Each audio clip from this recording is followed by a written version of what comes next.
Doctores, descubríos y sentaos. Da comienzo el acto de inauguración del curso académico 2018-2019 de la Universidad Loyola Andalucía. Tiene la palabra el profesor doctor don Pedro Pablo Pérez Hernández, secretario general, para dar lectura a la memoria del curso académico 2017-2018.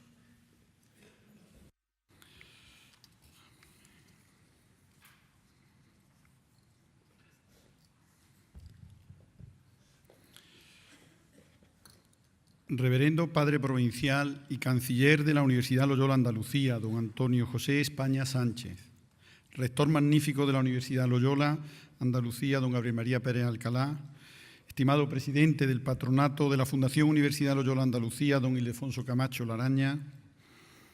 Estimados vicerrectores, estimado director del Departamento de Economía, don Pedro Caldentey del Pozo.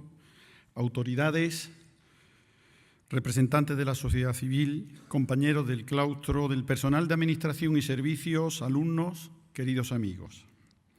En el acto de hoy damos comienzo oficialmente al nuevo curso académico 2018-2019 y corresponde al secretario general dar lectura a la memoria del curso pasado, recogiendo los acontecimientos más relevantes de este quinto año de existencia de la Universidad Loyola Andalucía. En este solemne acto, la memoria no aspira a recoger todo el caudal de acontecimientos que hacen nuestra universidad. Tarea a todas luces imposible. El objetivo es exponer los principales hechos en el que podamos vernos reflejados todos los que hacemos posible la misión de la Compañía de Jesús a través de la Universidad Loyola Andalucía. Comenzó el solemne acto de apertura del curso 2017-18 el lunes 11 de septiembre en este mismo escenario, con la presencia de un elevado número de personas, representación de las instituciones, organizaciones, empresas y entidades sociales, y con la de los representantes de 35 universidades jesuitas procedentes de todo el mundo. La lección inaugural, Relaciones humanas de calidad como contexto de libertad, fue dictada por la directora del Departamento de Psicología, doña Sandra Racionero Plaza. El rector de la Universidad Loyola Andalucía, de quien destacamos las siguientes palabras de su intervención en septiembre de 2017, solo las universidades cosmopolitas, con una profunda internacionalización, se desarrollarán con éxito y serán capaces de atraer el talento nacional e internacional.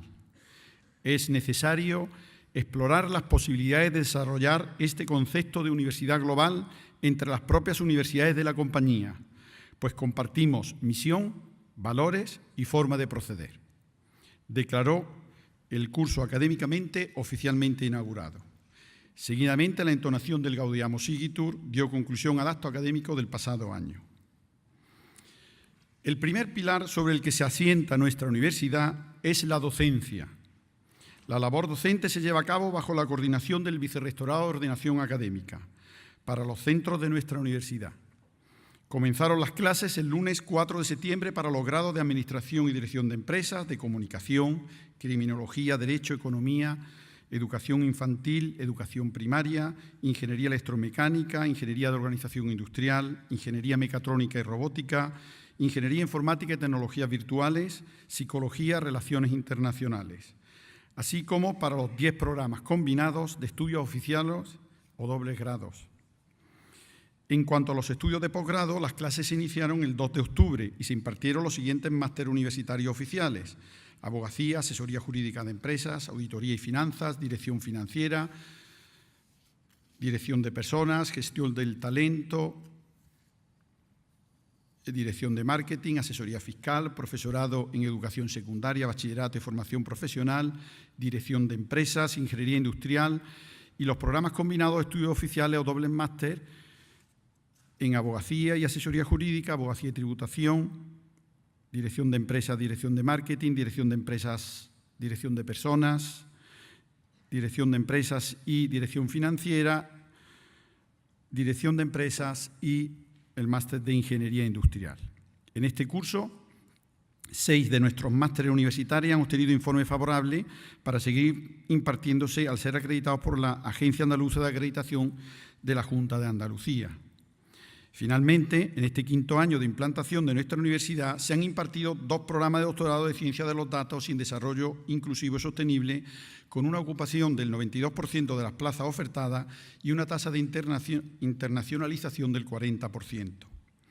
En el ámbito de formación no oficial de posgrado se impartieron también 11 programas Open y 7 programas de formación Capstone. Toda la actividad docente descrita ha supuesto un mínimo de 65.765 horas de formación presencial, lo que supone un 22% más de formación universitaria que el año anterior y a la que habría que añadir un número de horas similar de atención personalizada a alumnos por parte del claustro de la universidad. El número de estudiantes que cursaron sus estudios en alguna de estas modalidades, sin pretender ser exhaustivo, fue el siguiente. Ingresaron 710 nuevos estudiantes, desglosados del siguiente modo: 466 lo hicieron en titulaciones simples de grado y 244 eligieron el programa combinado de estudios oficiales o dobles grados. A esto se unieron los estudiantes de renovación del curso anterior, con lo que el total de alumnado de este curso matriculado en los distintos grados ofertados fue de 2.299. En los estudios oficiales de posgrado se matricularon en los campus de Córdoba y Sevilla un total de 277 estudiantes a tiempo completo. Y en los estudios de posgrado no oficiales fueron 601, repartidos de la siguiente manera: 117 en los programas Open y 484 en los programas de formación Custom. La cifra total de alumnado matriculado con carácter regular en los estudios impartidos desde la Universidad Loyola Andalucía ascendió a 3.232. Además de la actividad docente puesta en marcha, el pasado curso ha sido autorizado por la Comunidad Autónoma Andaluza para el curso que se inaugura el Máster Universitario en Psicología General Sanitaria. Finalmente, quisiera destacar, para terminar esta parte de la actividad de la universidad, que en el pasado curso se cerró el primer ciclo de los estudios de grado en la Universidad Loyola con la graduación de las promociones de los estudios de Administración de Empresas, Derecho, Comunicación, Economía e Ingeniería Mecánica en los 2 campus que nuestra universidad imparte docencia. La actividad docente desarrollada posee un componente muy importante en la internacionalización. Así, abrimos nuestras puertas a un total de 345 alumnos procedentes de universidades de todos los continentes que se matricularon en estudios oficiales, y 273 estudiantes de la Universidad Loyola pudieron disfrutar de una experiencia formativa y de vida única fuera de nuestro país. El crecimiento experimentado en los programas de intercambio ha supuesto un aumento del 33,4% de movilidades respecto del curso anterior. Por otro lado, 54 miembros del personal o staff de nuestra universidad tuvieron una estancia en centros extranjeros y 20 miembros del personal de universidades extranjeros visitaron la Universidad Loyola. También se llevaron a cabo varios programas San Martín para universidades de Estados Unidos con la asistencia de 45 estudiantes. Actualmente la universidad mantiene acuerdos para intercambio de alumnos de profesorado y de PAS con 214 universidades o centros extranjeros, de los cuales el 71% son europeos y el 29% del resto del mundo.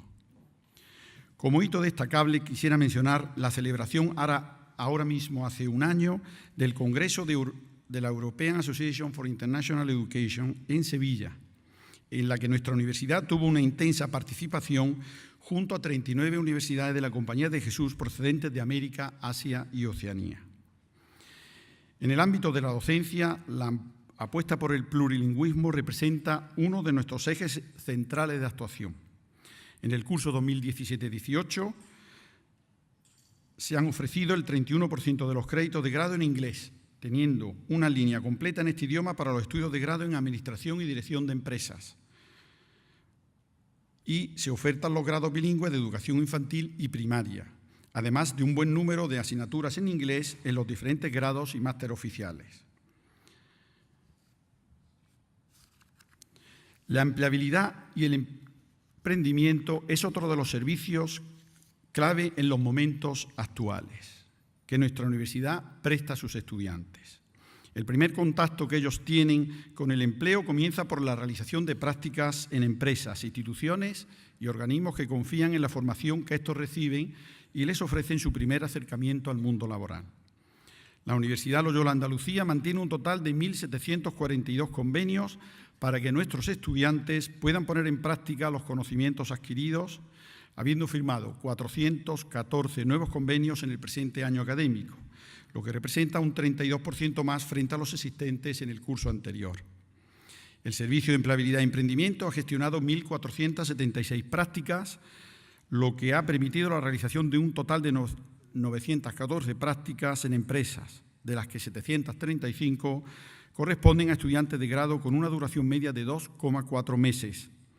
De ellas, 39 han sido realizadas en el extranjero y 161 corresponden a estudiantes de posgrado con una duración media de 4,6 meses.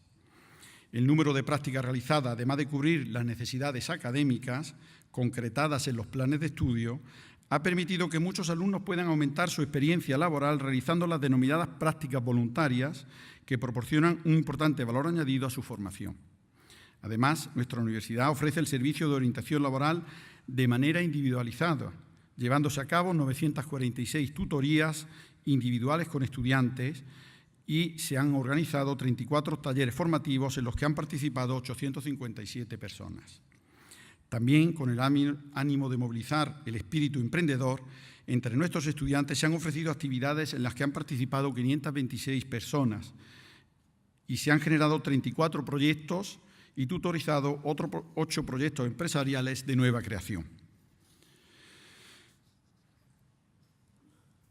No solo la empleabilidad y el emprendimiento son un objetivo del proceso formativo, también al finalizar sus estudios, la Universidad Loyola facilita a sus estudiantes la posibilidad de acceder al mercado laboral.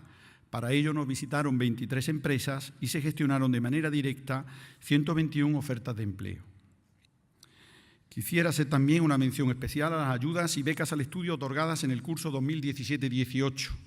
Fueron concedidas a un total de 563 estudiantes y el importe total concedido representó cerca del 6,8% de los ingresos académicos de la universidad, superando en la totalidad de ayuda la cifra de 1.358.000 euros.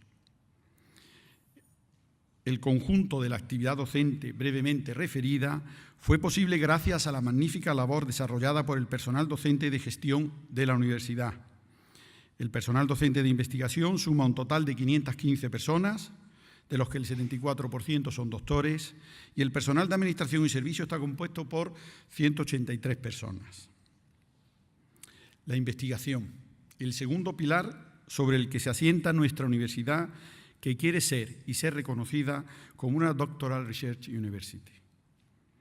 La labor de investigación se lleva a cabo bajo la coordinación del Vicerrectorado de Investigación a través de los 10 departamentos existentes y mediante la definición y desarrollo de las líneas de investigación estratégicas asociadas a los mismos.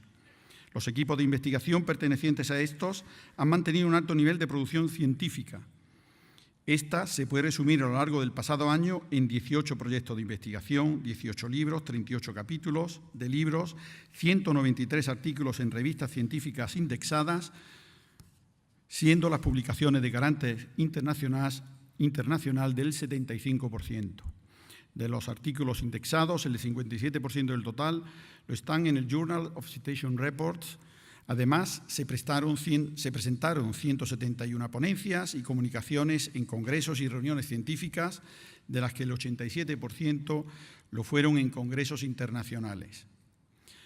Tanto para la actividad docente como para la investigadora, la universidad posee una amplia colección de volúmenes, revistas y libros electrónicos propios a través de su biblioteca y en red con otras bibliotecas de las universidades públicas y privadas que prestan sus servicios en los dos campos de la comunidad universitaria. En este contexto de educación integral ocupa un lugar preferencial el servicio de evangelización y diálogo, para llevar a cabo el objetivo de promover los valores evangélicos de la espiritualidad ignaciana que se reflejan en el proyecto de la Universidad Loyola, al que unimos las múltiples acciones que dinamiza en el triple ámbito de la fe, la cultura y la solidaridad. Podemos resumir el pasado curso con los siguientes datos. Más de 80 estudiantes y más de 60 miembros del personal de la universidad activamente implicados. Realización de actividades de compromiso solidario y de interiorización, con 18 encuentros de grupos de fe, 90 acompañamientos, 53 eucaristías y 4 actividades de fin de semana, cuyo objetivo es el crecimiento espiritual y personal de quienes formamos la Universidad Loyola. Otra pieza fundamental en la misión de nuestra universidad es la Fundación ETEA, Instituto de Desarrollo de la Universidad. La universidad realiza a través de ella una importante misión de compromiso con el servicio a la justicia y el desarrollo, colaborando con las personas de países con un elevado nivel de pobreza y grandes necesidades de desarrollo. Otra de las tareas fundamentales es el apoyo a las líneas de investigación de la universidad relacionadas con el desarrollo, acercando esta a la formulación y ejecución de proyectos de investigación que sean relevantes para el desarrollo inclusivo y sostenible de los países desfavorecidos.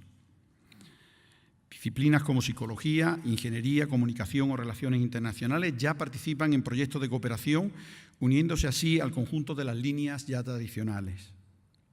A lo largo del pasado curso, la Fundación ETEA realizó 21 proyectos de cooperación y transferencia de conocimiento por un volumen de unos 700.000 euros y actuaciones en 13 países de Europa, Centroamérica, Magreb y el Caribe.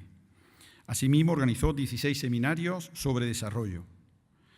Al mismo tiempo, continúa colaborando activamente con la cooperación andaluza, española y europea y gestiona acciones de apoyo a la integración regional en Centroamérica, así como convenios de colaboración institucional y estancias académicas con las universidades de la Compañía de Jesús en la zona. La variedad y amplitud de actividades complementarias representan el complemento esencial a la labor docente e investigadora porque contribuyen a la formación integral de nuestros estudiantes y a completar el servicio a la sociedad, que es el fin esencial de la universidad. A través de las facultades, escuelas, centros, departamentos y servicios que conforman la estructura universitaria y merced a la dedicación del personal que desarrolla su trabajo en los mismos, se han llevado a cabo un sinfín de jornadas, ciclos de conferencias, reuniones científicas, jornadas monográficas, foros, seminarios, así como actividades culturales y deportivas que alargarían excesivamente mi intervención. El compendio de estos datos expuestos, muestra pequeña pero significativa de las actividades desarrolladas en los diferentes ámbitos universitarios, no hubiese sido posible sin la colaboración, el entusiasmo y el compromiso de la comunidad universitaria. En este solemne acto de inicio del curso 2018-2019, la memoria concluye expresando desde aquí el más sincero reconocimiento y gratitud de nuestra universidad a todos los que de una manera u otra, desde sus diferentes responsabilidades, han participado en una apasionante tarea de la misión que nos ha sido encomendada, la Universidad Loyola Andalucía. Muchas gracias. Muchas gracias, don Pedro Pablo. A continuación, tiene la palabra el profesor doctor don Pedro Caldentey del Pozo para que proceda a impartir la exposición de la lección inaugural.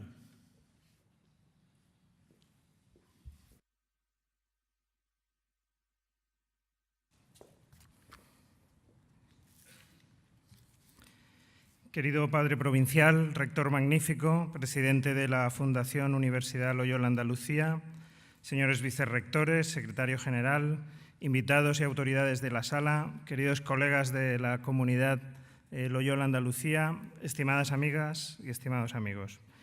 Este siglo empieza con un ritmo frenético. Como las primeras décadas del siglo XX, las de este siglo XXI están resultando desbordantes, tanto por la intensidad de los cambios que percibimos en todos los ámbitos de nuestra vida, como por las pistas que tenemos sobre cómo será el siglo XXI para nuestros estudiantes o nuestros hijos.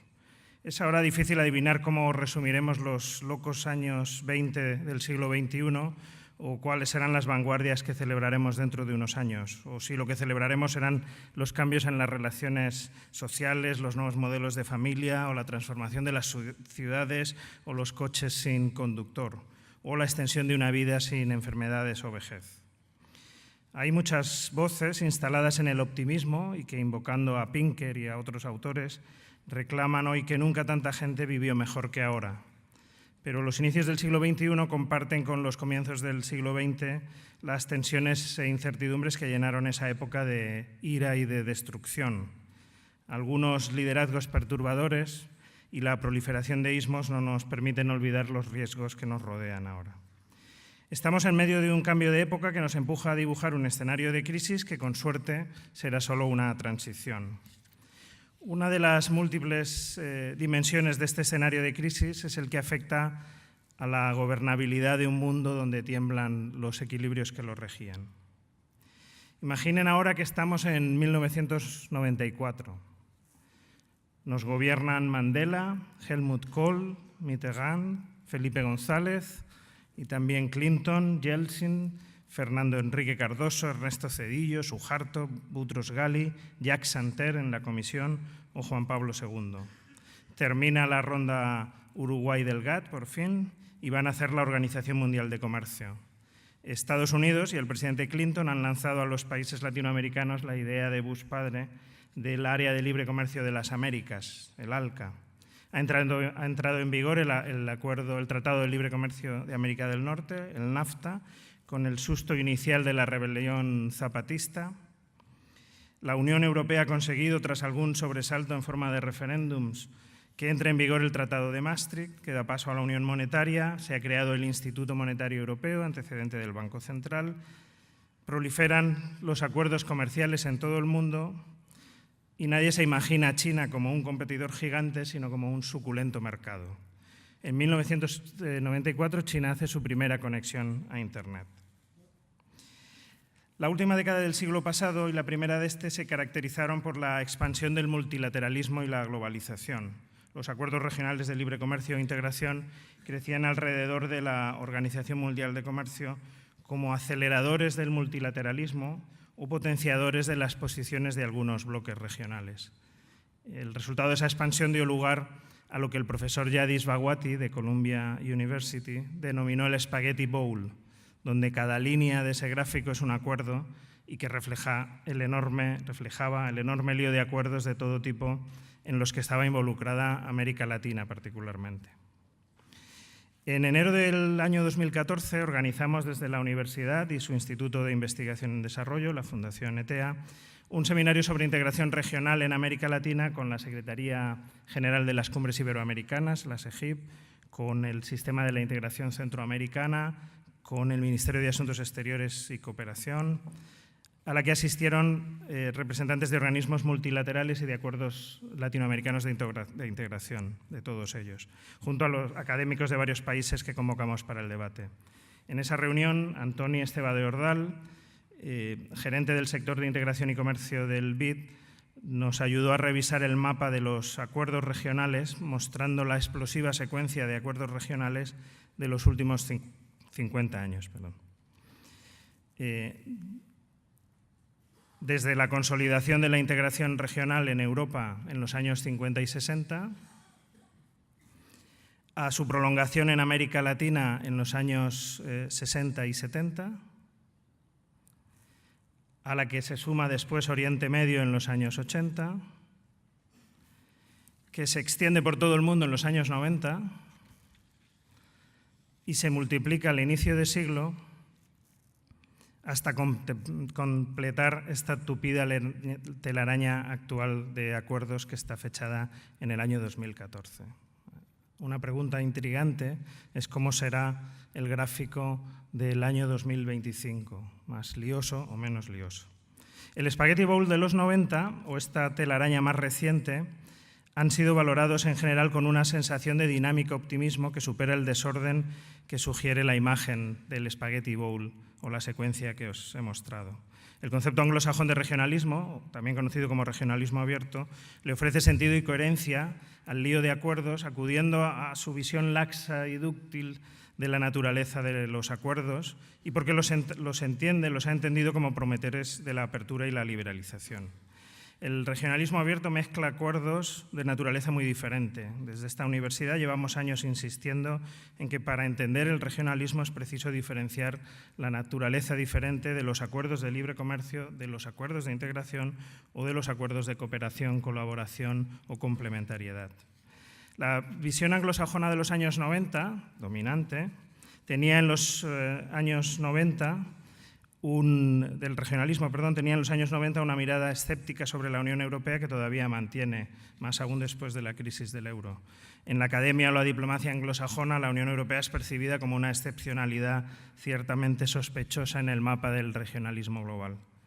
Pero si es sospechosa en Europa, es nociva directamente en América Latina, donde la integración latinoamericana conduce irremediablemente, dice la academia anglosajona, a la retórica, la ineficiencia y la obsolescencia competitiva. Así describían Maurice Schiff y Alan Winters, desde el Banco Mundial, los acuerdos de integración en un libro donde por fin se contemplaban los procesos clásicos de integración en el análisis del regionalismo, aunque fueran para cuestionarlos. Schiff y Winter decían: la propagación del regionalismo no evidencia en forma alguna sus virtudes. En un mundo regionalizado, un país se puede hallar en mejor situación estando dentro de un acuerdo regional de integración que fuera de este, aunque esto no indica con seguridad que dicho país prefiera un mundo regionalizado a uno no regionalizado.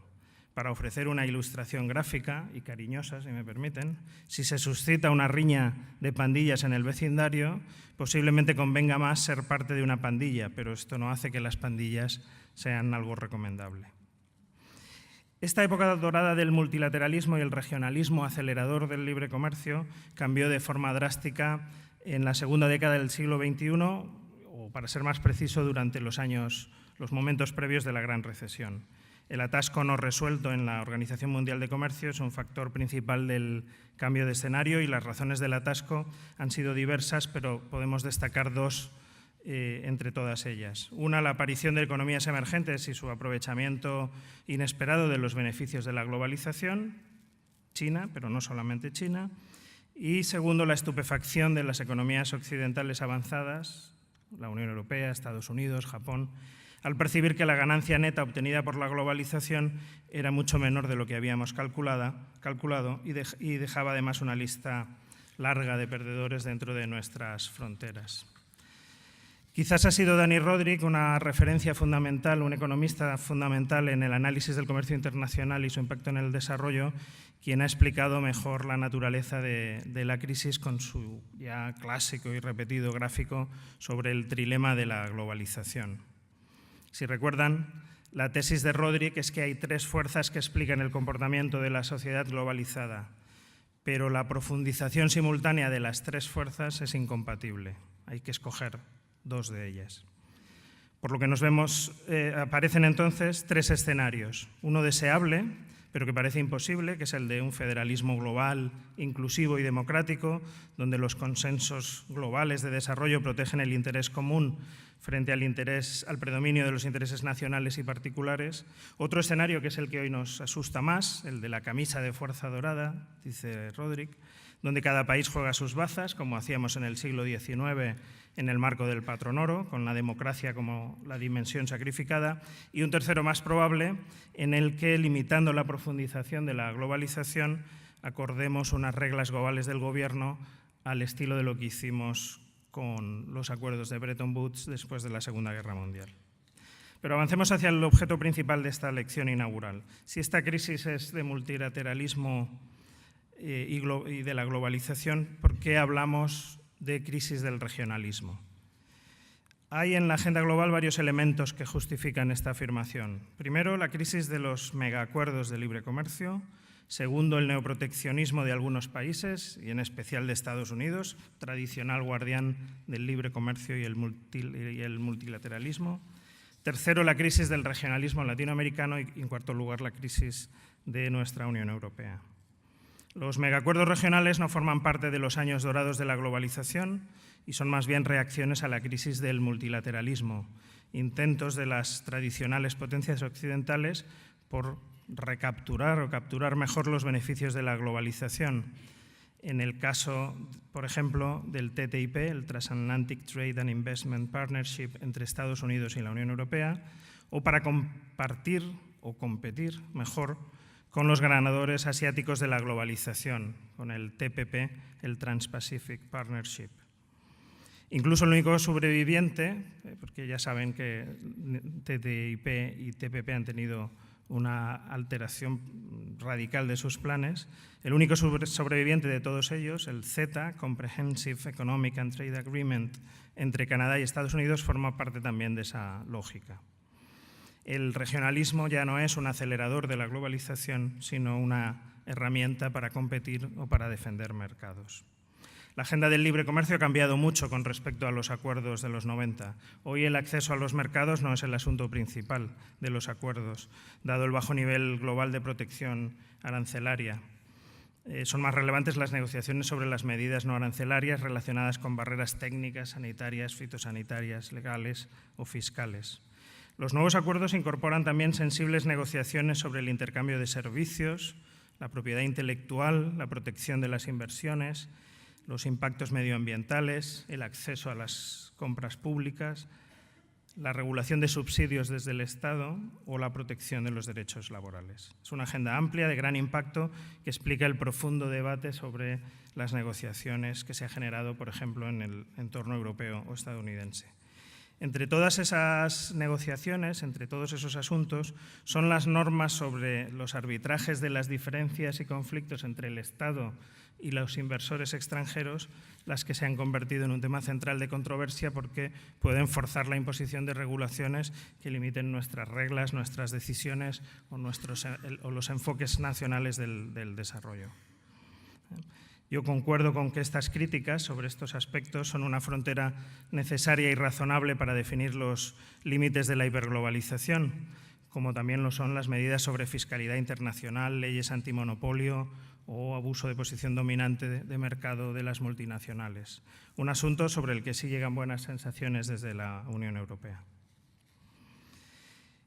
El último episodio del neoproteccionismo de Estados Unidos es el caso de la renegociación del NAFTA, del Acuerdo de Libre Comercio de América del Norte, Estados Unidos, Canadá y México. Un episodio que todavía no sabemos si se ha resuelto con México, como saben, tras un ejercicio de pirotecnia negociadora con más ruido que nueces o con una verdadera alteración de las bases del acuerdo original. Una de las referencias principales para estudiar desde Estados Unidos los efectos de las políticas comerciales es el Peterson Institute for International Economics, un think tank que está en Washington. Y uno de sus expertos decía sobre la reciente negociación del NAFTA algo que da una idea de lo difícil que es ser proteccionista hoy en una economía globalizada. Se preguntaba, ¿es entonces la estrategia de Trump con México un éxito? Y después de valorar ventajas y desventajas decía, pero estas ganancias están más que compensadas por las desventajas económicas. El aumento de los costes implica precios más altos para los consumidores estadounidenses.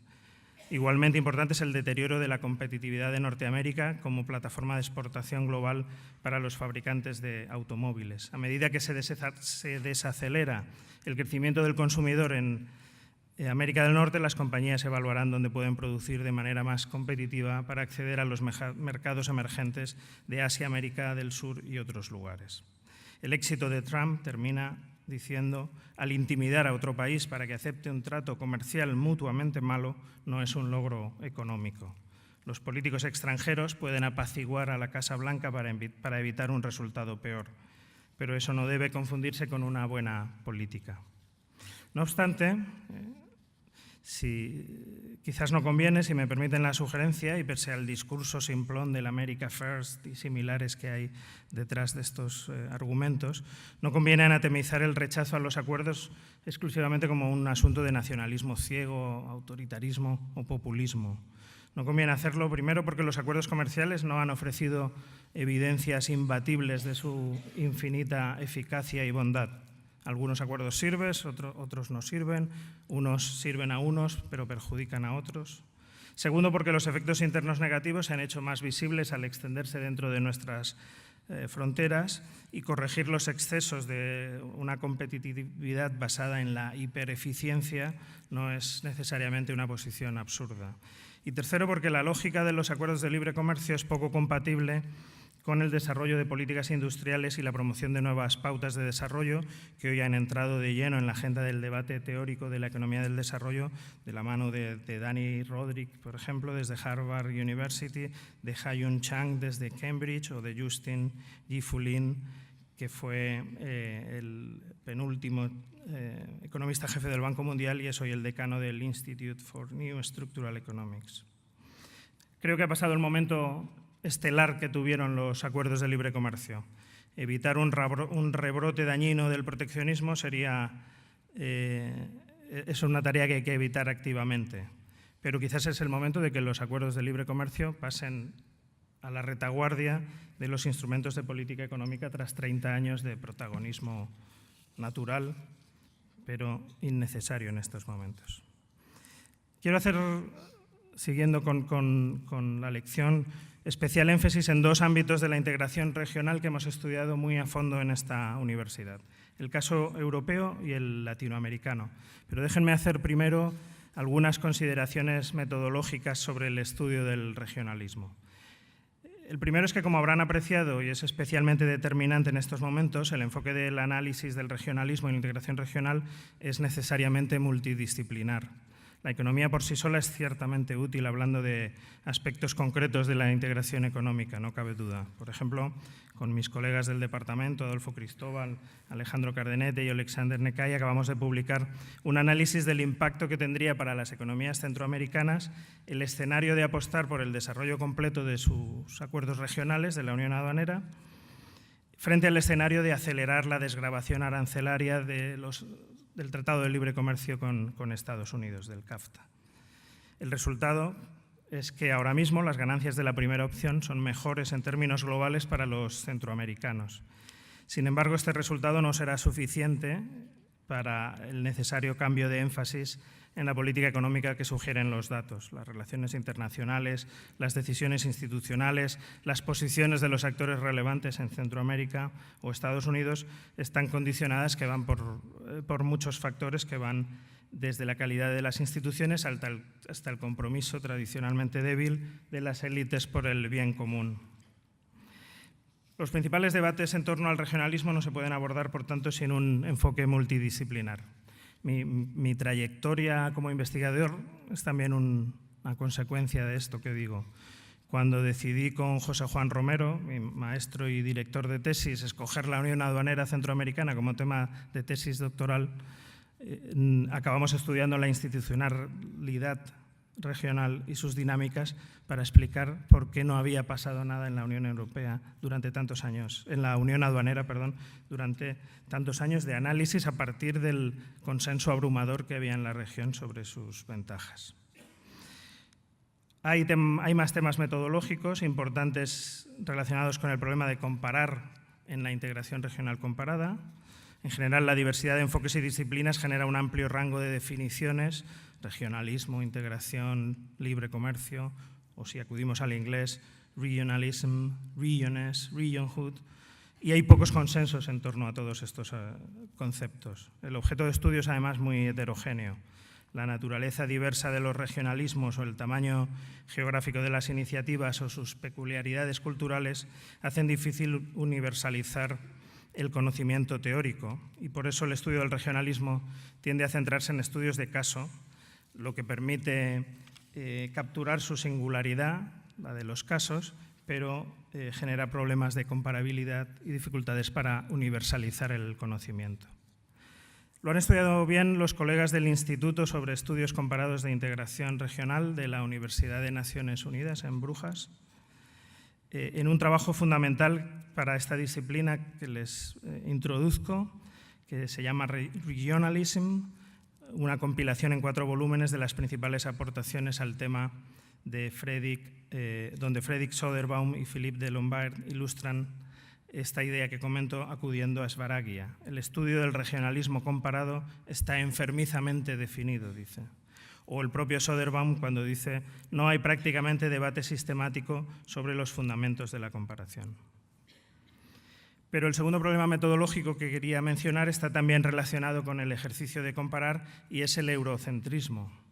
He sido chair o presidente los 2 pasados años de la sección Europa-América Latina de LASA, la Latin American Studies Association, la asociación académica de latinoamericanistas más grande del mundo. Y en los últimos congresos de esta asociación ha habido un clamor contra el uso de la Unión Europea como referencia de la integración y contra los problemas que ha generado este sesgo en el análisis de la integración en otras regiones, particularmente en América Latina. Söderbaum y de Lombard explican este problema como el problema n igual a 1. Este sesgo eurocéntrico tiene que ver primero con la historia del regionalismo, que ha sido contada por olas, la integración clásica de los años 50 y 60, la revisión de la integración clásica en los años 70 y 80, o lo que se ha llamado el nuevo regionalismo. se trata de un esquema temporal que hace que los inicios del análisis nazcan del primero de los procesos, que es el europeo. Pero por otra tiene que ver también con la errada percepción de que no hay con qué comparar. Cuando, como dicen los autores, n no es igual a 1, sino mayor que 1, y hay abundancia de casos en todo el mundo, en Asia, en África, en América, en el norte de África, en Medio Oriente, en todo el mundo. Otros autores han definido el problema, la anterior, diciendo, Breslin y Higgott decían, la suposición de que la Unión Europea es el ejemplo de la integración es uno de los principales obstáculos para el desarrollo de estudios comparativos analíticos y teóricos de la integración regional. Harrell decía, el estudio del regionalismo comparado se ha visto obstaculizado por las llamadas teorías del regionalismo, que resultaron ser poco más que la traducción de un conjunto particular de experiencias europeas a un lenguaje teórico más abstracto. Hicimos hace años con José Juan Romero un trabajo que tuvo una gran divulgación sobre las claves para entender la Unión Europea, que nos anima a matizar estas afirmaciones tan drásticas. Aunque es fácil entender la crítica porque efectivamente la cooperación ha llevado a mimetismos inconvenientes, particularmente en el desarrollo institucional. El equipo de profesores que en esta universidad trabajamos en el análisis comparado, Vicente González, Francis Santos o yo mismo, tratamos de deslindar lo que sí es referencia útil de la experiencia europea y no genera sesgos en el análisis. Los modos de ejecución de las políticas desde la integración, que estamos trabajando, son un caso claro que esperamos nos lleve a conclusiones interesantes. Ahora sí. Decía antes que la del regionalismo latinoamericano es otra de las dimensiones en esta crisis de la integración regional. Las olas del regionalismo en América Latina han generado iniciativas muy conocidas. La vieja LADI, el Mercado Común Centroamericano, hoy Sistema de la Integración Centroamericano-SICA, la Comunidad Andina, el CARICOM en el Caribe o el Mercosur en los 90. Procesos de integración tradicional que buscaban implementar, compartiendo soberanía, uniones aduaneras con algunas políticas comunes, sectoriales de apoyo. Un parecido sospechoso con el proyecto europeo. Como muestra el gráfico del BID, en los 90 surgieron varias propuestas de regionalismo que se limitaban más bien al libre comercio. El ALCA, el Área de Libre Comercio de las Américas, el Tratado de Libre Comercio de América del Norte y muchos otros ejemplos. Desde entonces se produjo la misma proliferación de TLCs en América Latina que en el resto del mundo. Pero en el año 2005, durante la Cumbre de las Américas celebrada en el Río de la Plata, los países latinoamericanos, los de la Argentina de Kirchner, de Lula, el Brasil de Lula, la Venezuela de Chávez y otros, dieron un portazo definitivo al ALCA. Y eso dio paso a la particular ola del llamado regionalismo posliberal que se desarrolló a partir de la creación del ALBA, el área, no me acuerdo del nombre, bolivariana de las Américas, más o menos, y la UNASUR, y dio lugar también a la CELAC, a la Comunidad de Estados Americanos y del Caribe, que es el interlocutor de la Unión Europea en las relaciones birregionales. Las novedades conceptuales y políticas que proponía este regionalismo, que ha durado varios años y que fue fervientemente analizado por parte de la academia, fueron muy relevantes. Sin embargo, hoy solo la Alianza del Pacífico es la propuesta contemplada con interés, también por su vocación revocatoria del regionalismo posliberal del ALBA y la UNASUR, y en un marco de crítica generalizada a la viabilidad de la integración.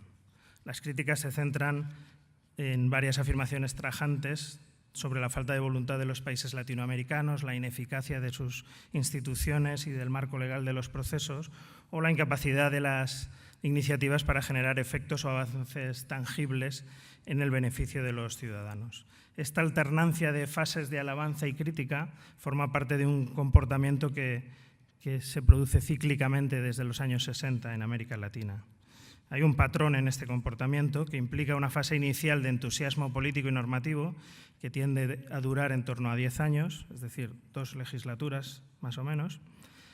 Tras estos años viene un periodo de crisis y el proceso es acusado de retórica, ineficacia y sesgos ideológicos, y otra iniciativa de naturaleza diferente o contraria absorbe la atención y el protagonismo político. Tras esta fase, el proceso entra en una inercia y olvido, pero difícilmente es cerrado o clausurado, engrosando así la procesión de muertos vivientes de la integración latinoamericana que tan mala reputación les genera. En colaboración con colegas latinoamericanos, estoy trabajando en la categorización de esos patrones para explicar esos ciclos o cambios de humor y, sobre todo, para preverlos y evitarlos. Hay variables evidentes que influyen en el patrón, como el presidencialismo, la falta de interés explícito común de los miembros de la iniciativa o la reducida interdependencia económica de las economías latinoamericanas. Esta investigación nos debe ayudar a responder a preguntas como la de si la Alianza del Pacífico, hoy aclamada por sus innovaciones, repetirá o no ese patrón y languidecerá en no menos de 5 años. O si nos puede ayudar a dilucidar si conviene cerrar o no proyectos como el Mercosur, la Comunidad Andina o la UNASUR. En un trabajo que estamos finalizando otro grupo de colegas del Departamento de Economía, Mari Carmen López, Ana Hernández, Jesús Lasarte y yo mismo, hemos analizado varios índices de interdependencia económica sugeridos por el UNUCRIS para medir el fundamento de algunos de los procesos o dar pistas sobre su evolución. Los resultados confirman algo que llevamos señalando hace tiempo y que no me resisto a decir aquí en público, y es que el SICA, la integración centroamericana a la que hemos dedicado tanto tiempo y cariño, es el proceso más relevante en la integración latinoamericana, por muy pequeño que sea el protagonismo global de sus países frente a Argentina o Colombia o Perú. Por diversas razones, pero una destacada es la interdependencia de sus economías que muestra el gráfico, que presenta el índice de intensidad del comercio intrarregional de manera un poco más sofisticada, no mucho de lo habitual, ponderando el comercio intrarregional por el peso del comercio de la región sobre el comercio global. El debate sobre la integración como herramienta del desarrollo puede apoyarse en estas cifras y otras variables para corroborar la falta de transformaciones asociadas a la Comunidad Andina o a Mercosur, dos proyectos en crisis, o el previsible, digo yo, poco fruto que tendrá la Alianza del Pacífico.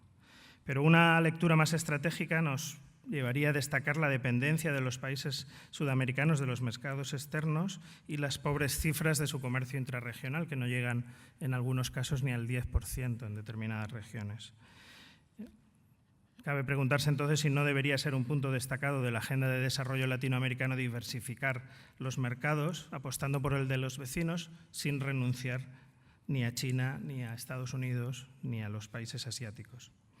La dependencia entre desarrollo y regionalismo es para nosotros evidente en el caso de los pequeños, vulnerables y empobrecidos países centroamericanos. Nuestro trabajo académico en torno a la integración centroamericana ha dado lugar ya a varias tesis doctorales y hoy, en el marco del doctorado en Desarrollo Inclusivo y Sostenible, hay varios doctorandos trabajando sobre ello, analizando cómo descomponer el inexacto argumento de la falta de voluntad política, estudiando los condicionantes de la eficacia de las políticas públicas regionales, los factores que podrían promover el comercio intrarregional, definiendo la naturaleza de los intereses nacionales que sustentan el apoyo a la integración o el impacto de la cooperación internacional en el SICA. En un entorno como el centroamericano, el desarrollo de sus países, nos parece, necesita de la dimensión complementaria de la acción conjunta regional. Primero, para compensar las dinámicas excluyentes que marcan sus sociedades. Segundo, para optimizar los procesos de desarrollo y los escasos recursos con los que cuentan países pequeños y vulnerables como ellos. Y tercero, para corregir los riesgos del círculo vicioso entre exclusión, violencia y falta de democracia. Los avances del proceso de paz de Esquipulas durante los años 90 no han sido suficientes para romper esas dinámicas. Hoy asistimos con preocupación a la crisis de Nicaragua y a la represión gubernamental que afecta a tantos amigos nuestros y a todo un país al que esta universidad está unida por múltiples lazos académicos y de afecto personal. Y que aprovecho para hacer presente así en nuestra sesión inaugural del curso y expresar nuestro cariño, esperanza y solidaridad con Nicaragua y otros países, porque no solo es Nicaragua la que está en conflicto. El círculo vicioso entre exclusión, violencia y autoritarismo o corrupción vuelve a coger fuerza en la región y nos parece que el enfoque regional del desarrollo y su integración es una pieza fundamental en su puzzle. Voy terminando hablando de la dimensión europea de la crisis, que les resultará probablemente más cercana a nuestro día a día de lo que he contado hasta ahora. No es la primera vez que la Unión Europea está en crisis, pero esta vez parece diferente. Quien expresó mejor la sensación de estupefacción durante estos años de crisis fue el Papa Francisco en su discurso de agradecimiento al recibir el premio Carlomagno en el año 2016, cuando se preguntaba: ¿qué te ha sucedido, Europa humanista, defensora de los derechos humanos, de la democracia y de la libertad? ¿Qué te ha pasado, Europa?, decía el Papa. La Unión Europea ha mostrado siempre una notable capacidad para resolver sus crisis con soluciones creativas que forman ya parte del relato de la integración europea. Lo han ilustrado metáforas como la del reloj parado, la silla vacía, esa bicicleta lenta pero que no deja de pedalear, o la procesión de Etternach en Luxemburgo, esa que avanza 3 pasos hacia adelante y 2 pasos hacia atrás. Frente a la amenaza del desacuerdo o la ruptura, contábamos siempre con la certeza de que al final esperaba la voluntad del consenso. Sin embargo, esta crisis no parece reproducir el patrón de otras en la historia de estas décadas de Unión Europea. Usando de nuevo el símil de la bicicleta, la receta es siempre apretar con fe los pedales para retomar velocidad después de la crisis, pero quizás el problema no es la intensidad del pedaleo, sino la necesidad de cambiar de bicicleta o arreglarla. La crisis de la Unión se ha manifestado en varios frentes. 3 asuntos han atormentado especialmente en estos años a la Unión Europea. La dimensión más espectacular de la crisis ha sido el Brexit. Su importancia va más allá de la salida de uno de los 4 grandes socios y de los efectos que provocará, y es que es la primera vez que un país quiere abandonar el proyecto desde su creación. Sin embargo, pese a la alarma inicial, es evidente que el asunto está todavía abierto. No se puede descartar ni siquiera que la decisión sea revertida, por ejemplo, por la convocatoria de un nuevo referéndum o unas elecciones en el Reino Unido. Nos parecía obvio que el Brexit debilitaría a la Unión como bloque y no debemos descartarlo, pero sacando del grupo a un socio siempre disconforme, se ha producido una mejora imprevista de la autoestima y un cierto empuje o desatasco de algunos debates en la Unión. La crisis de los refugiados ha sido el episodio más triste de la crisis de la Unión. El caso de los refugiados es especialmente grave para la Unión Europea, más allá de sus complicaciones inmediatas en términos económicos, políticos y logísticos. Su complejidad es evidente y no se puede frivolizar sobre ello. La reacción de la Unión y de sus Estados miembros ha sido, sin embargo, decepcionante. La Unión cumple mal los acuerdos internacionales sobre protección de los refugiados y desatiende el deber de socorro a los afectados por conflictos a los que la Unión Europea tampoco es ajena. Los Estados miembros incumplen los acuerdos sobre reparto de los refugiados propuestos desde la Comisión Europea con el impulso de algunos de sus países. Y estos gestos denotan la falta de capacidad del marco institucional comunitario para imponer las decisiones acordadas y transmite una mala percepción sobre su funcionamiento, al menos en términos de juridicidad. Dan aire además a liderazgos de corte nacionalista y excluyente que responden muy mal a los que hemos considerado los principios del modelo europeo. La incapacidad de reaccionar ante este problema es devastadora para la idea de la Unión Europea como potencia global, más aún pensando en la potencia benigna que aspirábamos a ser. El más importante de las dimensiones de la crisis es el fracaso de las políticas de austeridad y la crisis del euro.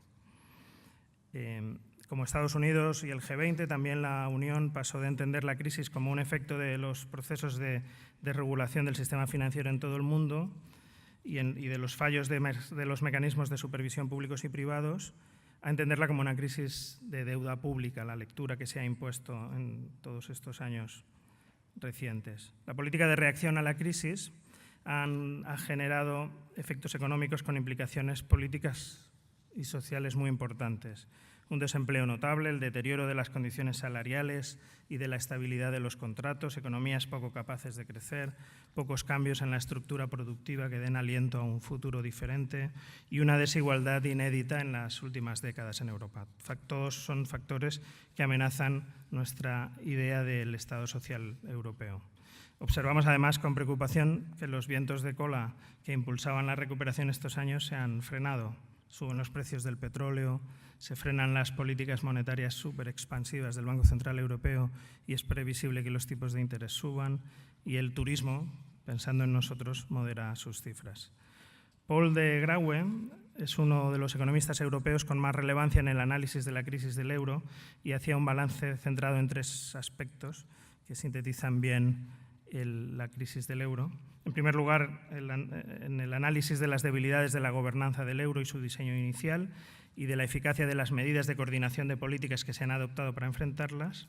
En segundo lugar, en el fracaso de las políticas de austeridad. De Grauwe ha insistido mucho en la necesidad de combinar la austeridad en los países periféricos más afectados por la crisis con estímulos fiscales en los países no deficitarios del norte para así contrarrestar las fuerzas deflacionarias, y en un debate que no está cerrado y en el que los partidarios de los estímulos fiscales insisten en la soledad de la política monetaria. Y en tercer lugar, reclama la Unión Europea y el Eurogrupo haberse dejado influir excesivamente por las percepciones sesgadas de los mercados financieros al tomar decisiones sobre las políticas de austeridad, aceptando diagnósticos errados sobre la crisis.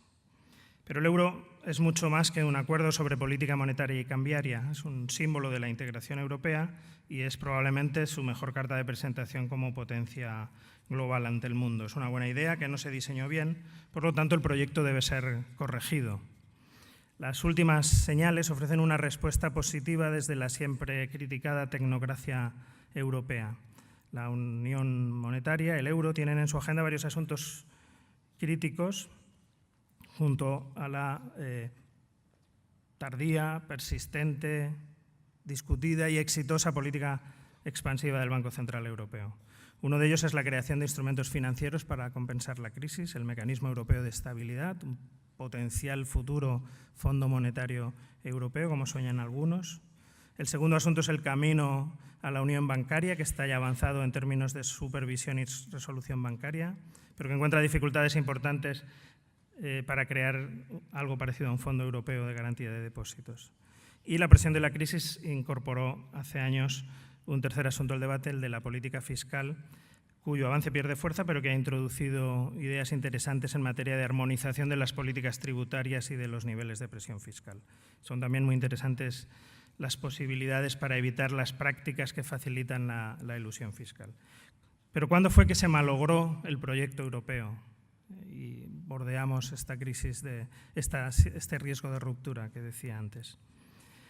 Con frecuencia en la literatura académica se menciona que se dice que fue al aprobar Maastricht y crear el proyecto del euro a principios del 90, presuntamente basado en ideas neoliberales. Puede ser, es una fecha que efectivamente marca el inicio del crecimiento, del rechazo al proyecto europeo en determinados ámbitos sociales de la Unión. Pero yo creo que el Tratado de Maastricht en sí mismo no amenaza los principios, las esencias del modelo de integración. Hay una fecha que es mejor candidata para definir esto y podría ser el año 2004, cuando confirmamos la ampliación de la Unión de 15 a 25 y luego 28 nuevos socios. No porque entraran países con intereses y tradiciones culturales diferentes, de los que además hoy están surgiendo los liderazgos de corte nacionalista que más nos asustan, sino porque ganaron la partida los defensores de una Europa más amplia y menos profunda, menos comunitaria y más economicista. El debate estuvo bien representado aquellos años por el contraste de dos discursos que tuvieron mucho impacto. Uno fue el de Tony Blair en octubre del año 2000 en Varsovia, a superpower but not a superstate, un superpoder pero no un superestado. Un discurso que representaba la apuesta por una Europa más amplia, pero no más profunda, y que planteaba límites a la supranacionalidad de la Unión de manera abierta y sugería de forma implícita la reducción de los mecanismos de solidaridad intraeuropea. Por otra parte, estaba el discurso inspirado en la versión más ambiciosa de la propuesta de corte más supranacional, presentado por el entonces canciller alemán, el verde Joschka Fischer, en Berlín bajo el título de la Confederación a la Federación, pensamientos sobre la finalidad de la integración europea. Pese a la ampliación de 15 a 28 miembros, algunos miembros con niveles de renta per cápita entre los más bajos que en cualquier ampliación de la Unión Europea, las previsiones financieras, los presupuestos europeos de 2000 a 2006, de 2007 a 2013 y de 2014 a 2020 reforzaron la contención presupuestaria y, por tanto, limitaron la profundidad de las políticas europeas. Lo decía muy bien un editorial de nuestra revista de Fomento Social en el año 2006. Decía, en el fondo, ambas crisis, la de la Constitución y las perspectivas financieras, son como las dos caras de la misma moneda. La de una aparente crisis de crecimiento del modelo europeo, con audacia y una fuerte dosis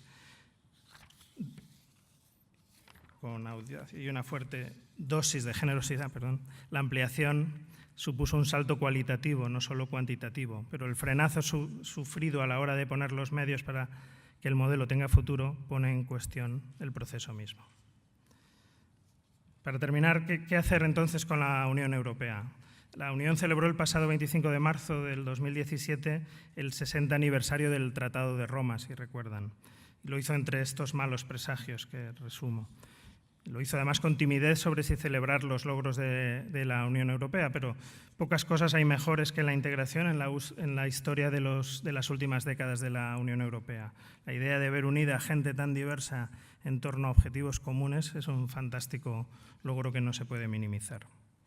En marzo de 2017, Jean-Claude Juncker, que está hoy presentando el Estado de la Unión en el Parlamento, se preguntaba «Quo vadis Europa?», usando las palabras del Papa Francisco para presentar el libro blanco sobre el futuro de la Unión Europea.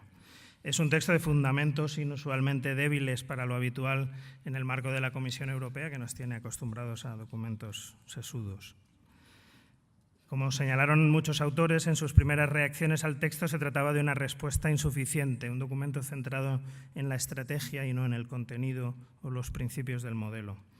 Sin embargo, puede ser un instrumento pedagógico útil para el debate ante la ciudadanía europea. No sé si recuerdan, porque no tuvo tampoco un gran impacto, pero el texto ofrecía 5 escenarios de futuro. Seguir igual, intentando cumplir su programa de reformas positivas, centrarse gradual e únicamente en el mercado único, permitir que los que desean hacer más hagan más, el escenario de la Europa de varias velocidades, hacer menos pero de forma más eficiente, un escenario de simplificación de la Unión Europea escondido tras el argumento de la eficiencia y un voluntarioso 5º escenario de la profundización de la integración, hacer mucho más conjuntamente en todos los ámbitos.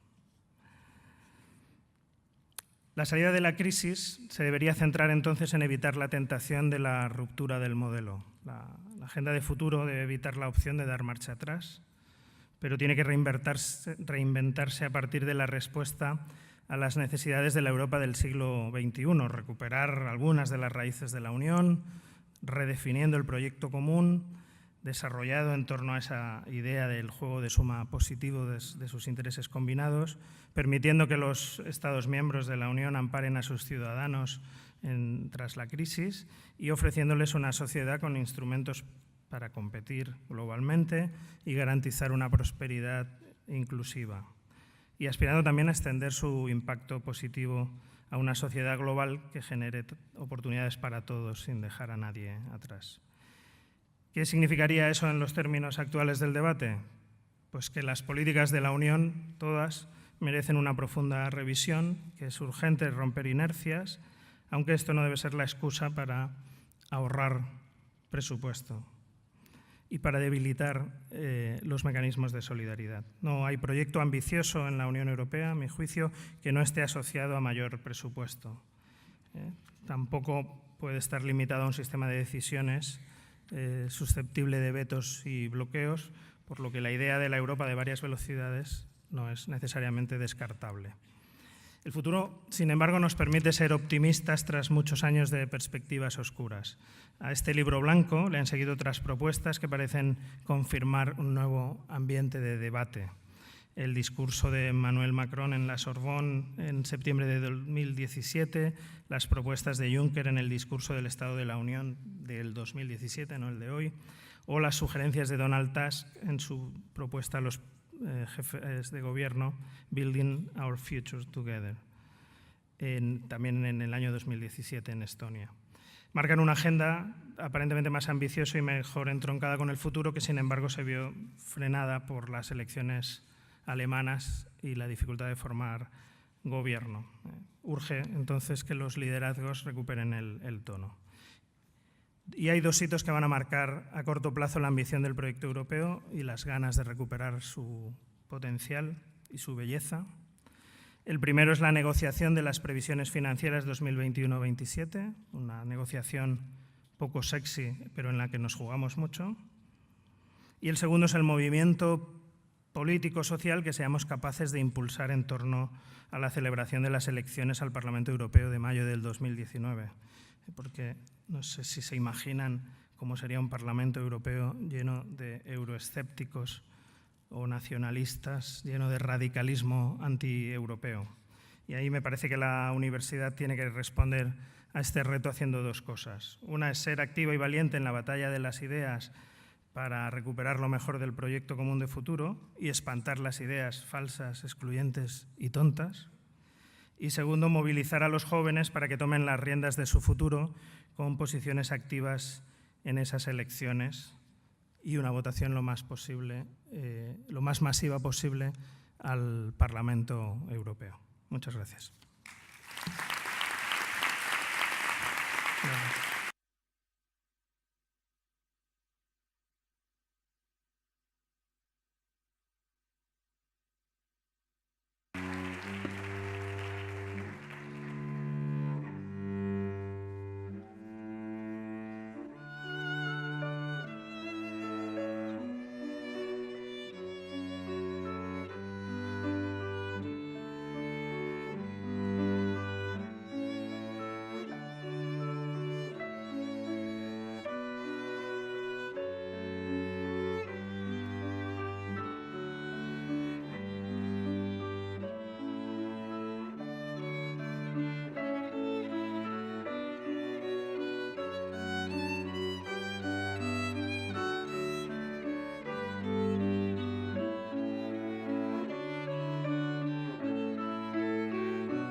Muchas gracias, don Pedro Caldentey. A continuación tiene la palabra el rector magnífico de la Universidad Loyola, don Gabriel María Pérez Alcalá.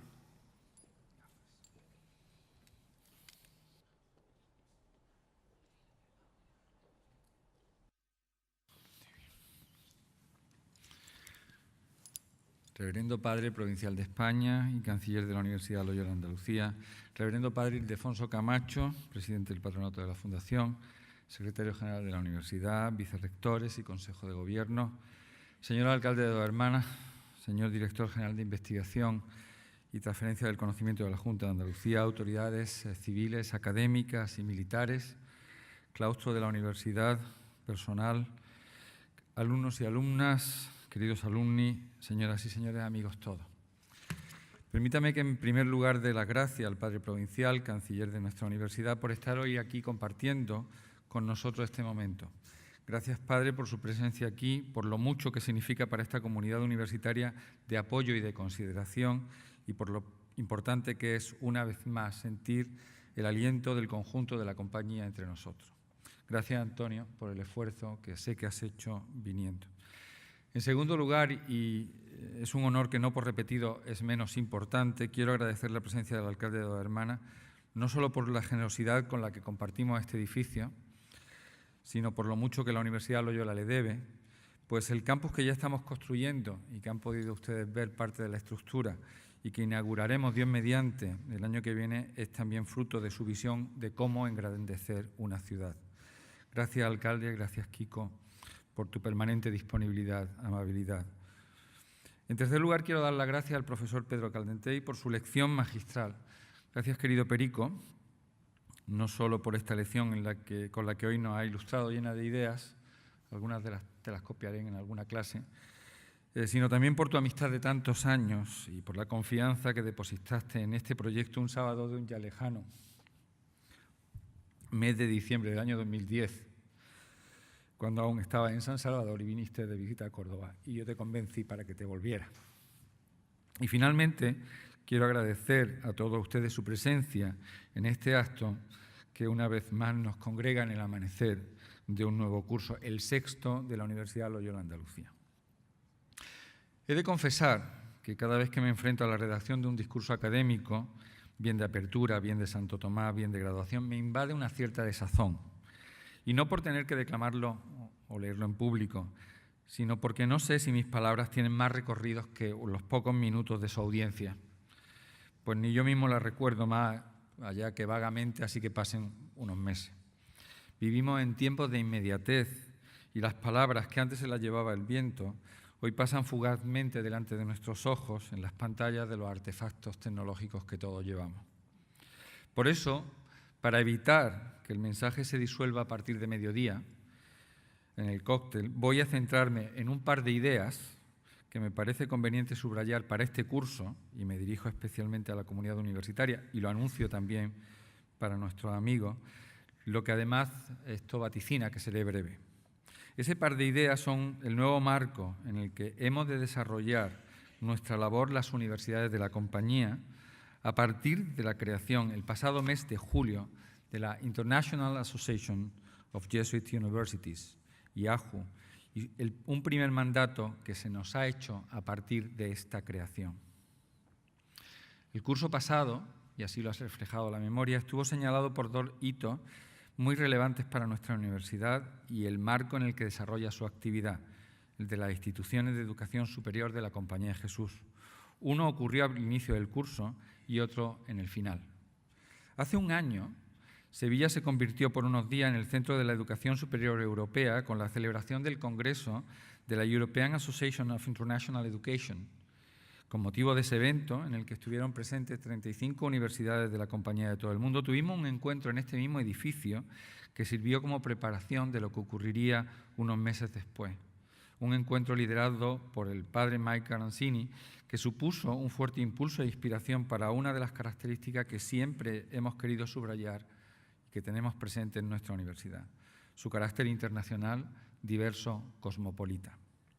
Este encuentro de inicio del curso en Sevilla cristalizaría en julio y con otro encuentro en abril en México, en el otro lugar que es, igual que Sevilla, el centro del universo, en Bilbao. Pues la Universidad de Deusto, nuestra universidad hermana, acogió el Encuentro Mundial de Todos, con muy pocas excepciones, los rectores y directores de universidades y centros de la Compañía de los 5 continentes.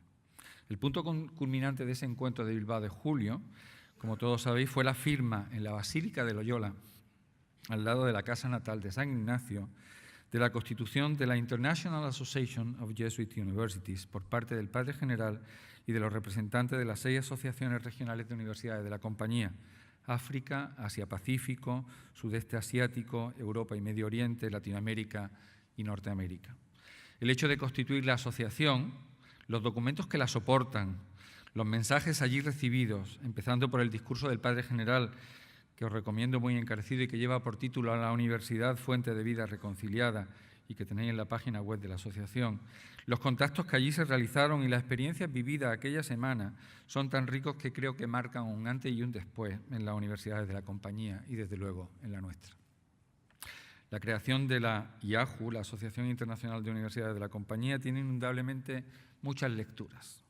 La más evidente es la visibilización de una red de dimensión mundial, pues abarca a más de 200 centros universitarios de 5 continentes y casi 1 millón de estudiantes universitarios de todas las ramas del saber y de las posibilidades que esa red abre. Más y más profundos intercambios de estudiantes, profesorado y personal, nuevas perspectivas de colaboración en docencia, investigación y gestión, nuevas posibilidades de incidencia social, etc. La lectura más profunda, sin embargo, de lo que allí ocurrió es la de ser la respuesta de la compañía a los signos de los tiempos de una determinada forma, la forma que se desprende del carisma y de la esencia de la compañía, de su historia y de su presencia en el mundo, y que recordaban los documentos de la 36 Congregación General. Permitidme que tome del discurso del Padre General en la Basílica de Loyola unas ideas que sirvan de fundamento y de eje central de la reflexión que hoy quiero compartir. Y es solo uno de los muchos mensajes que contempla o que tiene ese discurso.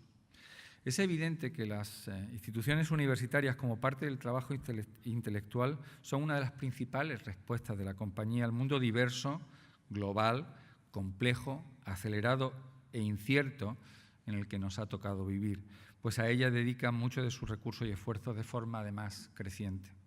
Pero la compañía no quiere tener universidades porque estén en su tradición, ni porque sean fuertes de prestigio, ni por cualquier otra razón, sino porque quiere con ellas, en la medida en la que éstas sean inspiradoras y en expresión del Padre Sosa, quiere que sean proyectos de transformación social para generar vida plena y digna para todos y cada uno de los seres humanos en el presente y en el futuro.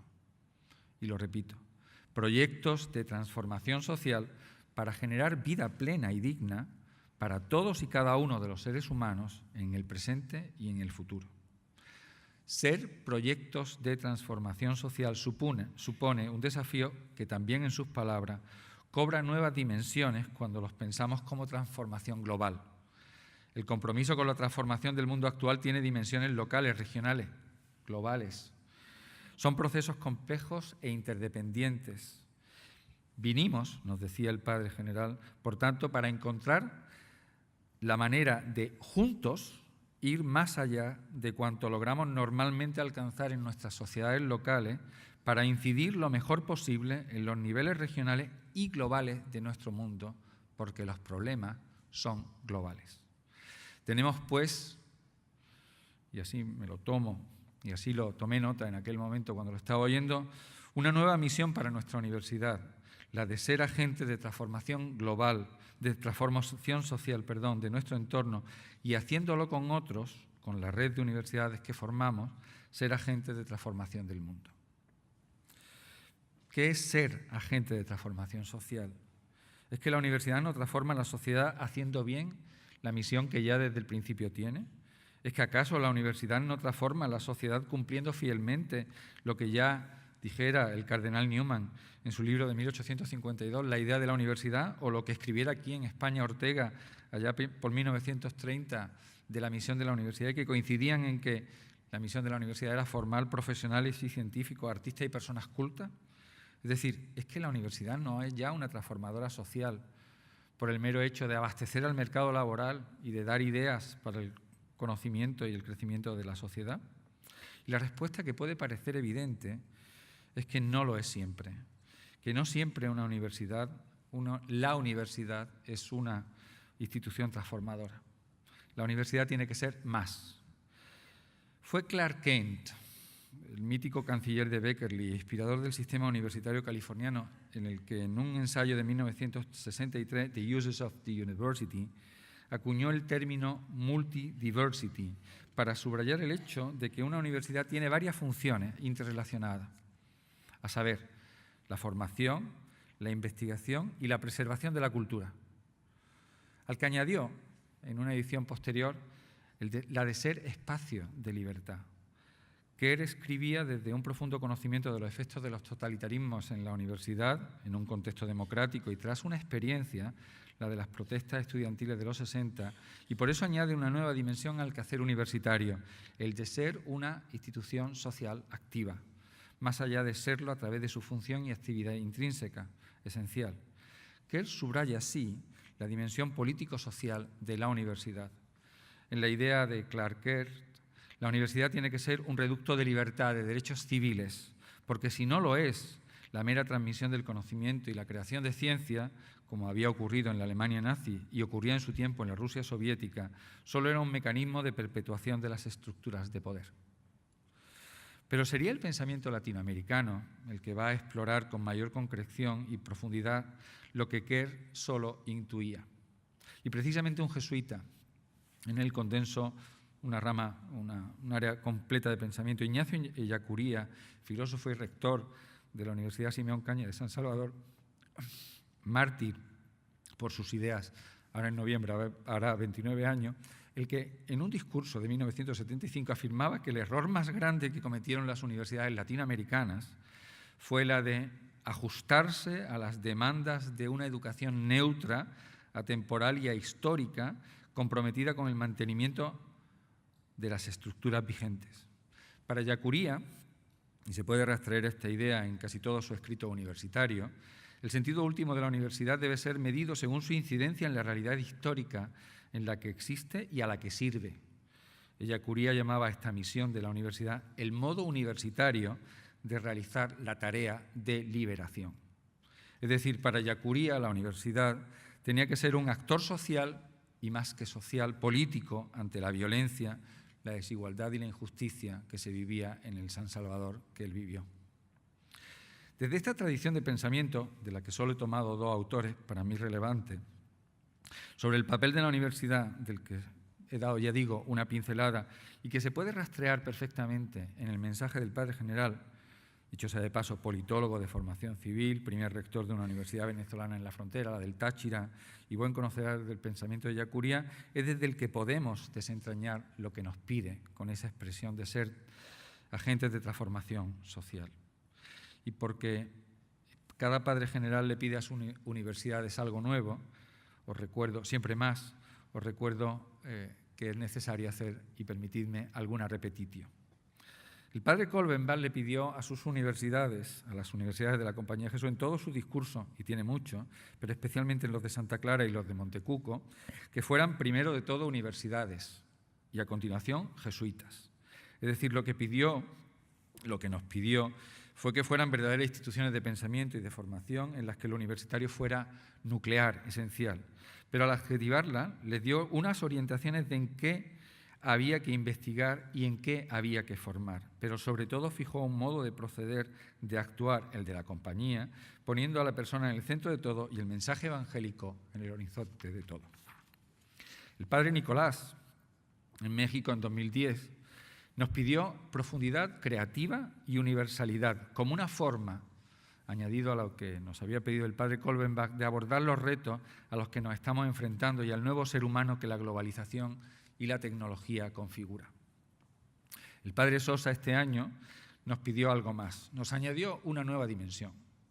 Lo que nos pidió y sintetiza en parte lo que nos dijeron sus antecesores y que nos vamos a empeñar en esta universidad a partir de ahora en hacer, es que no solo que generemos pensamiento a través de la investigación en una búsqueda permanente de la verdad y que seamos capaces de transmitir ese pensamiento a nuestros estudiantes y a la sociedad, pero también nos pide que cuando investiguemos y enseñemos tengamos en cuenta que hemos de investigar y enseñar de una forma significativa en los problemas que aquejan al ser humano y comprometen el futuro de la humanidad.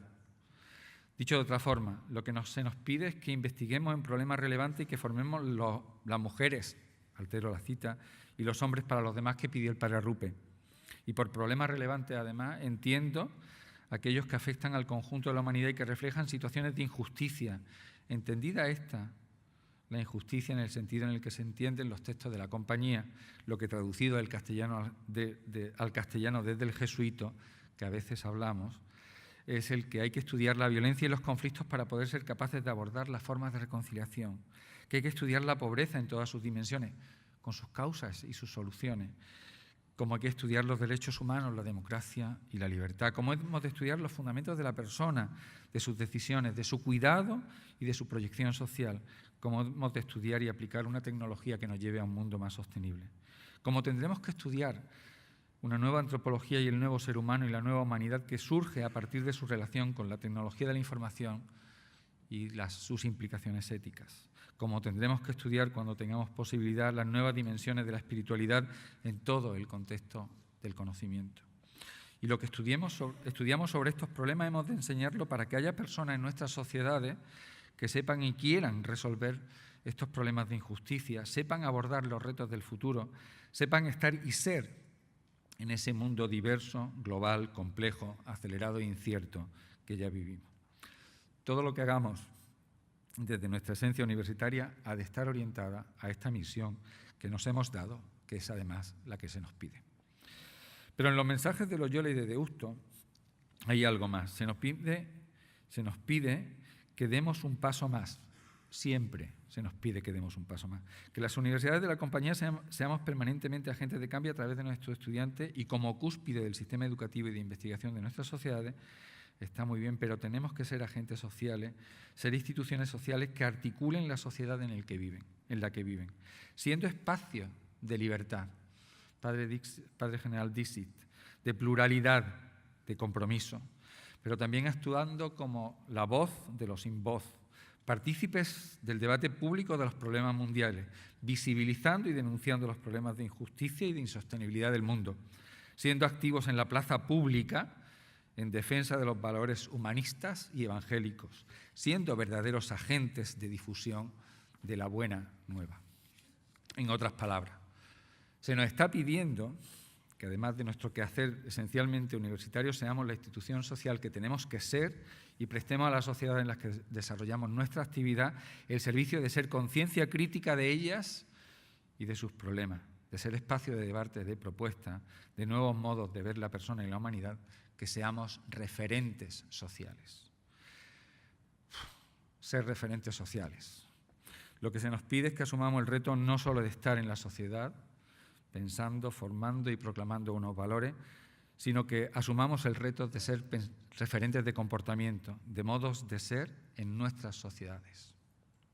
Y al pedir esto, el Padre General a toda y cada una de las universidades de la compañía, en el contexto de la creación formal de la red de universidades, el mensaje de fondo es que si cumplimos esta tarea y al mismo tiempo lo hacemos juntos, seremos agentes efectivos de transformación mundial.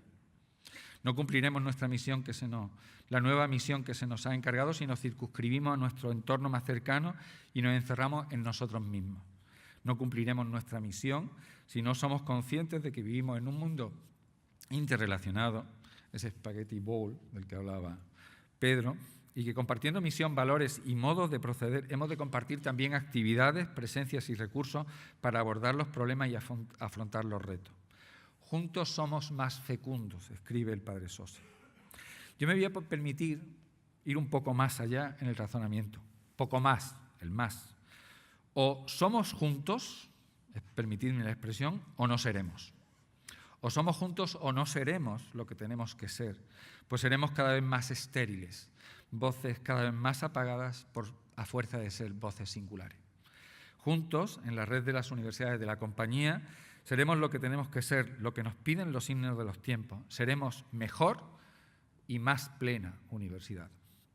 Un estar y ser juntos que parte de la premisa de que nada de lo que esté viviendo una universidad hermana puede sernos indiferente, porque no lo puede ser nada de lo que le acontece a los otros, especialmente a los más débiles. Por eso, permítanme que proclame aquí y me solidarice con las universidades muy cercanas a nosotros que están viviendo situaciones de emergencia por ser agentes de transformación social y de dar testimonio. Y me refiero especialmente a las universidades venezolanas Andrés Bello y del Táchira, y con mayor gravedad la centroamericana de Nicaragua, cuyo rector, Chepi Diáquez, nuestro buen amigo, está amenazado y que tienen además un grupo de 5 estudiantes encarcelados. persecución que sufren por ser ejemplo en sus países de lo que el Padre General nos pide. Voy resumiendo y sintetizo mi mensaje.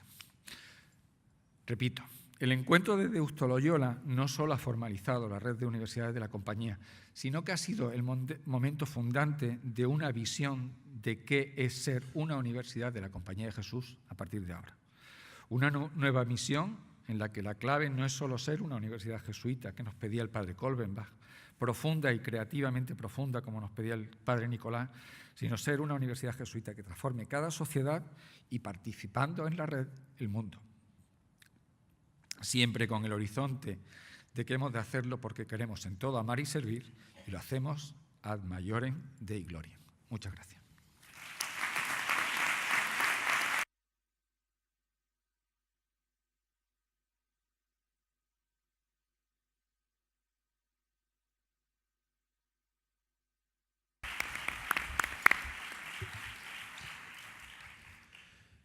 Rector magnífico, presidente de la Fundación Universidad Loyola Andalucía, señor alcalde de Dos Hermanas, director general de Innovación y Transferencia del Conocimiento de la Junta de Andalucía, autoridades civiles, militares, académicas, claustro de la universidad, señoras y señores, me han pedido que dirija unas palabras al terminar y estoy como el que va a una comida y ya han dado todos los platos.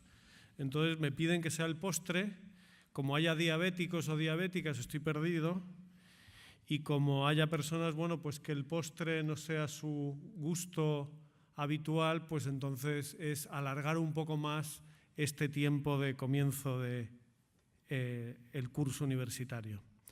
Esta es mi primera visita oficial a la Universidad Loyola Andalucía y quisiera comenzar estas palabras transmitiéndoos mi agradecimiento por el esfuerzo generoso y denodado que han volcado sobre esta obra desde su fundación en el 2010. Como todos sabemos, han sido años complejos y no exentos de dificultades. La puesta en marcha de un proyecto tan ambicioso, las relaciones con la Administración, el necesario asentamiento institucional interno, la integración con otras universidades de la Compañía y la estructura financiera necesaria para llevarlo a cabo y sostenerla. La audacia de este cometido ha afrontado grandes riesgos por un importante objetivo último: presentar ante la sociedad andaluza una oferta universitaria de iniciativa social, con un marcado carácter cristiano y jesuita. Por eso, muchas gracias por todo vuestro empeño y por las tremendas energías empleadas para el bien de la evangelización, donde esta universidad se constituye como un medio abierto hacia el pluralismo y la diversidad que deben existir en nuestra sociedad democrática. Como universidad aún joven e incipiente, aunque anclada en la larga sabiduría acumulada en ETEA desde 1963, partimos de una situación privilegiada al no tener un pasado que sea muy difícil de alterar o modelar. Gracias a ello, la respuesta de esta universidad puede ser algo más rápida ante la aceleración del cambio social y tecnológico global que vivimos, así como su respuesta a las necesidades de la sociedad andaluza. También las dimensiones manejables de la universidad garantizan una mayor flexibilidad ante los giros que haya que dar en el futuro. Todo ello, juventud y flexibilidad, ha ido acompañado de una dosis enorme de ilusión que sin duda ha sido condición de posibilidad para que el proyecto se consolidara y se afianzara. Desde la Compañía de Jesús trataremos de ayudar a hacer crecer esta obra para que sea fructífera junto con los agentes sociales y económicos que quieran sumarse al proyecto y compartan también nuestra misión. La pasada Congregación General 35 propuso a toda la Compañía de Jesús el desafío de integrar armónicamente tres dimensiones fundamentales: la identidad, la misión y la comunidad. Desde entonces, este tríptico se nos sigue presentando como una tarea siempre inacabada y a realizar. Y no solo a los jesuitas, sino también a todas las personas que colaboran en nuestras obras. Identidad, misión y comunidad. En este acto inaugural del curso académico podemos yo creo que hacerlo como telón de fondo para esta Universidad Loyola Andalucía y que así siga creciendo en el futuro. De este modo, lo primero es la identidad jesuita de la universidad. Aunque algunos lo postulen, no hay universidades neutras ni existe una educación neutral. Cada universidad contiene una dinámica y un modo propio de concebirse y de actuar. Se trata de profundizar en saber quiénes somos sin complejos y de forma transparente. La cualidad del ser y su definición centra todo en una universidad y no solo los títulos o los rankings. Si conocemos lo que somos, llegaremos más hondamente al núcleo central, al corazón, y por tanto al punto donde surgen iniciativas, proyectos, reflexiones y cualidades propias imposibles de ser imitadas. Esta identidad jesuita ha de fundarse en el mismo itinerario de Ignacio de Loyola, anclado en la experiencia de fe de los ejercicios espirituales y en contacto con la realidad del mundo. Se trata de sentir que no estamos ante un mundo con solo problemas sociales, desgaste del estado de bienestar, económicos, paro o inmigración, políticos, falta de liderazgo y de consensos de Estado, o culturales, desintegración de las comunidades de referencia, soledad o individualismo. Sin embargo, nuestra identidad nos invita a caminar hacia la esperanza. Como nos diría el padre Arrupe, antiguo general de la compañía y en proceso de canonización, la esperanza fue una de las actitudes que distinguen a la figura de San Ignacio. Esperanza ciega, como él mismo la llama, in spem contra spem, en esperanza contra toda esperanza. Esperanza que fue creciendo y aquilatándose a lo largo de su vida. Esta figura de Ignacio, inspirado peregrino en la búsqueda lenta, incierta y a veces hasta angustiante del camino que Dios le iba trazando, es la verdadera y auténtica figura del fundador de la Compañía de Jesús. Fin de la cita. El segundo elemento, junto con la identidad, es la misión. Una misión que alude directamente al porqué de la presencia de la Compañía de Jesús en el ámbito universitario y en el mundo intelectual. Se trata sin duda de una actividad que exige excelencia académica, rigor profesional y científico, claridad en los fines y una organización competente. Pero todas estas cosas, entendidas como medios e instrumentos al servicio permanente de la verdad y de la sociedad, sin que ahoguen el sentido final de la formación universitaria. Se trata de acudir donde se hacen las grandes preguntas de nuestro tiempo, en ámbitos diversos, para tratar de resolver los problemas de la sociedad. Pero la aproximación a estos problemas no puede dejar de lado que al final queremos personas formadas como agentes de transformación, ya señalado por el rector. Hoy día este elemento ha dejado de ponerse prioritariamente en la Universidad Española, porque se pretende formar de forma pragmática y eficiente, sin hacer hincapié en los problemas que necesitan ser analizados a fondo, tales como la estructura y organización del trabajo, la participación pública democrática, la dimensión ética de la toma de decisiones y las vías sostenibles y justas del crecimiento económico. Ante ello, como universidad jesuita, seguimos teniendo una ingente tarea que no dejará de seguir presentando interrogantes. Y el tercer elemento, junto con la identidad y la misión, es la comunidad, o lo que es lo mismo, saber que formamos parte de un conjunto mayor, como ya ha señalado el rector en la reciente reunión de Bilbao de este verano.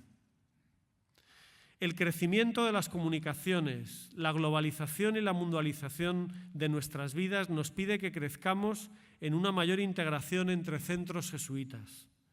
Esta universidad ha conseguido una rica relación con otras universidades y eso aumenta el valor de su impacto.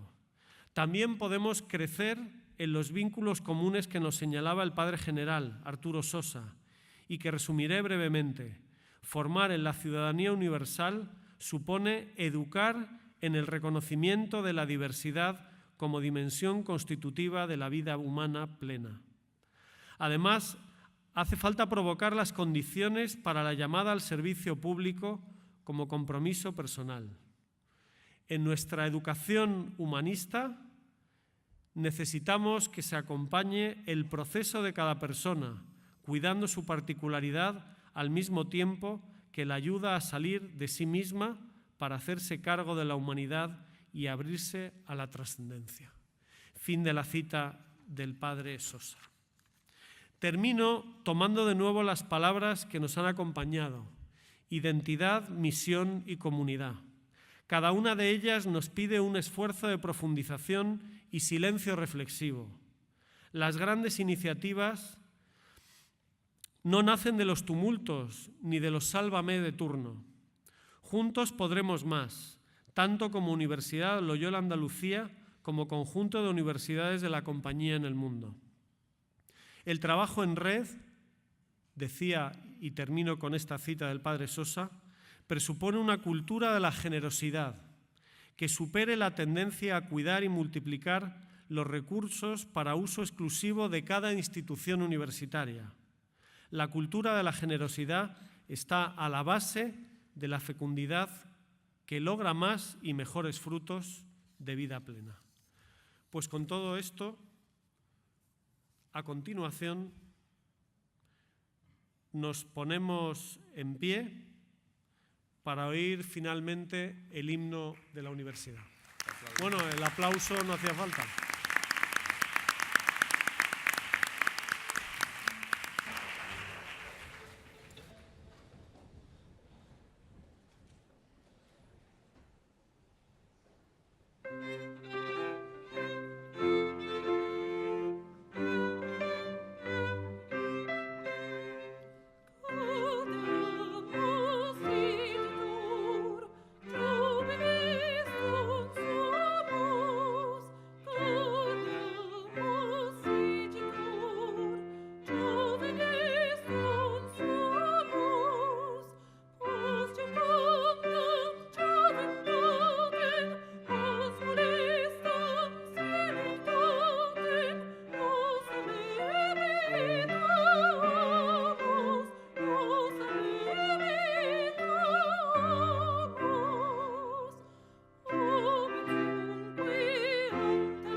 Queda inaugurado el curso académico 2018-2019 de la Universidad Loyola Andalucía.